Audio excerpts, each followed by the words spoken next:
여러분 안녕하세요. 저는 시와 소설을 쓰는 김명희입니다. 김명희 문학TV 소설 나는 이렇게 쓴다. 오늘은 6강 6장입니다. 소설의 다양한 시점에서는 아마 마지막 순서가 되겠네요. 복수 시점과 복수 인칭 시점에 대해서 알아보겠습니다. 잠시 좋아요 눌러주세요. 빠바바바바. 감사합니다.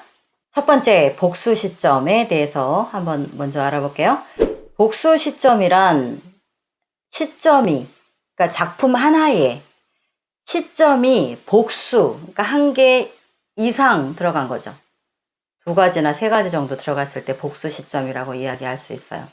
한 가지 이상이에요. 예를 들어서 단편이나 중편, 장편 상관없이 소설 한 편에 1인칭 주인공 시점에서 이야기를 하고 어느 정도 지나고 나면 또 다른 인물이 등장하는데 그 사람은 3인칭 관찰자 시점에서 또는 전지적 작가 시점 또는 그게 아니면 2인칭 관찰자 시점, 이렇게 다양한 시점이 작품 하나에 들어가는 것, 하나 이상의 시점, 복수의 시점이 작품 하나에 복합적으로 들어가서 쓰이는 것, 그것을 복수 시점이라고 합니다.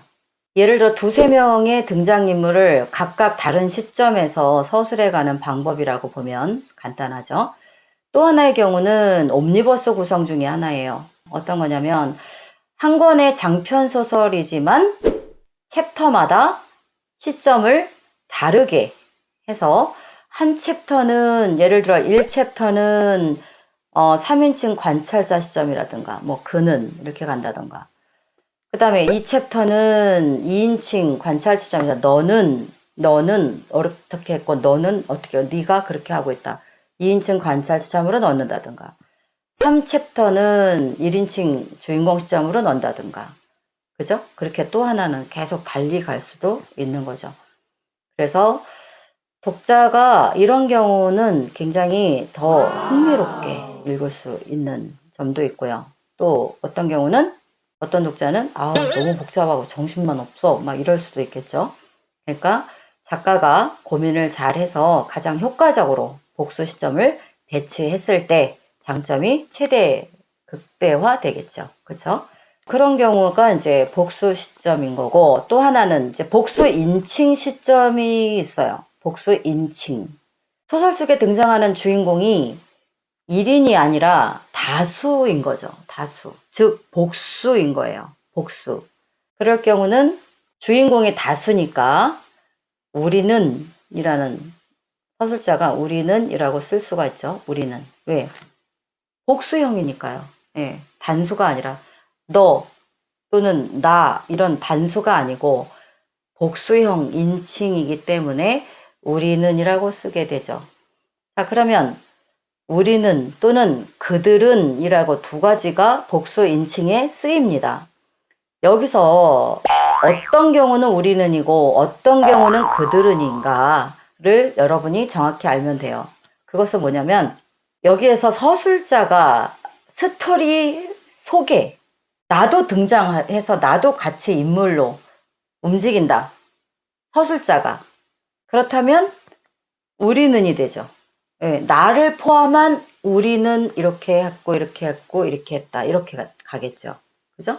그러면 이제 예를 들어 문장을 제가 한번 대략적으로 만들어 본다면, 그날 우리는 거래처를 찾아가 다소 강한 어조로 사장에게 말했다. 그러면 그 문장을 여러분이 딱 들어보면 어때요? 주인공이 그 복수 인칭 속에 같이 포함돼서 움직이고 있구나. 우리는이니까요. 그죠? 그런데 서술자가 작품 속에 들어가 있지 않다. 복수 인칭이지만 밖에서 이야기를 한다. 이야기 밖에서 그걸 보면서 이야기를 객관적으로 거리를 두고 이야기를 한다면 그들은이 되겠죠. 왜? 나랑 직접적으로 서술자랑 연관이 없어요. 스토리에.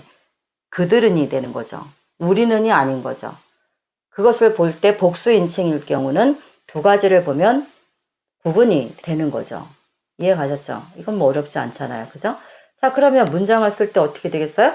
그들이 경직된 얼굴로 그들이죠. 서술자는 밖에 있어요. 전혀 스토리랑 연관이 없어요. 그들이 경직된 얼굴로 술집을 나온 건 자정쯤이었다. 그냥 그들 사이에 뭔가가 일이 벌어진 것 같죠.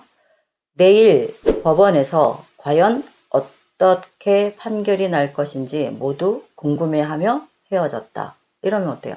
뭔가 사건이 있는데 서술자는 그 사건 속에 있지 않아요. 그래서 복수 인칭일 때는 우리가 우리 때문에 뭐 이렇게 가죠. 또는 그들이 그렇게 한 것은 이렇게 가죠. 그런데 어떤 차이로 간다? 소설 속에 서술자가 들어있느냐? 그러면 우리는 들어있지 않다. 소설 밖에 있다. 밖에서 이야기를 독자에게 계속 들려준다. 그러면 그들은이 되는 거죠. 그죠? 나는 상관이 없는 그런 차이가 있어요. 자, 그러면 오늘 복수 시점 정확히 하셨죠? 그 다음에 복수 인칭 정확히 하셨죠? 자, 이런 식으로 진행되는 겁니다. 이해되셨나요? 근데 가장 중요한 것은 여러분이 아무리 강의를 들어도 써봐야 돼요. 시도 마찬가지고 소설도 마찬가지고. 아, 그러면 복수 인칭으로 내가 단편 하나 써볼까? 아, 또는 복수 시점으로 단편 하나 써볼까? 단편 정도는 써볼 수 있잖아요. 원고 80매이면 뭐 하루면 쓰지 않나요? 마음 먹으면? 써보세요. 써봐야 돼요. 써봐야 아, 이렇게 가는 거구나. 온몸이 기억해야죠. 여러분이 제 강의를 그냥 가만히 이러고 듣고 통과, 다 들었어, 통과 이러면 안 돼요. 그냥 가만히 듣고 있다 통과하면 귀로 들은 것 같긴 한데 뇌나 내 몸이 정확히 인지를 못해요. 써보셔야 돼요. 써보면서 내 몸이나 뇌가 기억을 해야죠. 시도 마찬가지예요, 여러분. 제 시에도 그림 하나 시어들 같은 경우도 직접 써보세요. 왜 그럴까요, 제가? 그때 수업 들으면서 쓸 때가 가장 여러분이 발전이 빨리 돼요. 조금 이따 써야지. 10번 생각해도 한 번 쓰기 어렵죠. 세상이 여러분을 그렇게 그냥 두지 않잖아요. 써보세요. 반드시 직접 지금 써보세요. 어떤 것? 복수 시점, 복수 인칭. 안 되면 10줄이라도 써보세요. 근데 10줄 써보긴 아깝잖아요. 조금 더 쓰면 단편 하나가 나올 텐데. 그죠? 반드시 써보세요. 시, 소설 반드시 써보세요. 그래야 발전합니다. 아시겠죠? 예, 저는 여기까지 하겠습니다.